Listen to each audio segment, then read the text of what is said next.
TDP కార్యకర్త లాలం బంగారయ్య హత్య కేసులో 12 మంది నిందితులను పోలీసులు అరెస్ట్ చేశారు. వారిని రోడ్డు మీద నడిపించుకుంటూ తీసుకువెళ్లి కోర్టులో హాజరుపరిచారు. సీఎంఆర్ కూడలి ఆంజనేయ స్వామి గుడి మీదుగా భారీ బందోబస్తు మధ్య నడిపించారు. సమాజంలో ఇటువంటి హత్య ఉన్మాదాలకు మరెవరూ పాల్పడకుండా ఉండాలనే ఉద్దేశంతోనే నిందితులను నడిపించుకుంటూ తీసుకువెళ్లామని డీఎస్పీ శ్రీహరిరాజు చెప్పారు. పాత కక్షల నేపథ్యంలో గ్రామంలో 2 పార్టీల మధ్య చిన్న విషయాలకు గొడవలు జరుగుతున్నాయని తెలిపారు.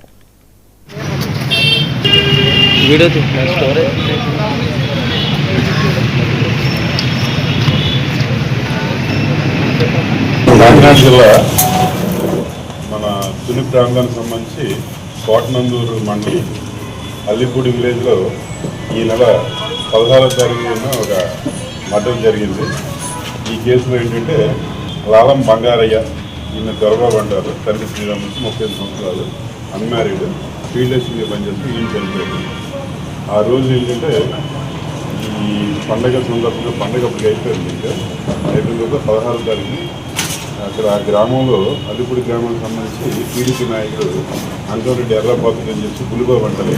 ఈ బర్త్డే సందర్భంగా బర్త్డే పార్టీ జరగడం, ఆ బర్త్డే పార్టీలో ఊరేగింపుగా ఊర్లో సచివాలయం ద్వారా ఫంక్షన్ చేసుకుని వచ్చిన ఊరేగింపుగా రావడం, వీళ్ళందరూ కూడా ఈ కేసులో నిందితులైనటువంటి చింతకాయల చంద్రబాబు ఎలియాస్, చింతకాయల సన్యాసరాజు ఇస్తున్నారని చెప్పి వాళ్ళ ఇంటి దగ్గరికి వచ్చినప్పుడు వీళ్ళందరూ కూడా ఎవరైతే ముఖ్యంగా వీళ్ళందరూ కూడా చనిపోయిన వ్యక్తి టీడీపీలో కార్యకర్తలు ఉన్నారు.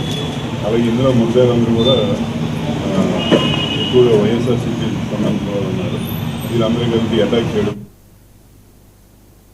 సీఎంల దావోస్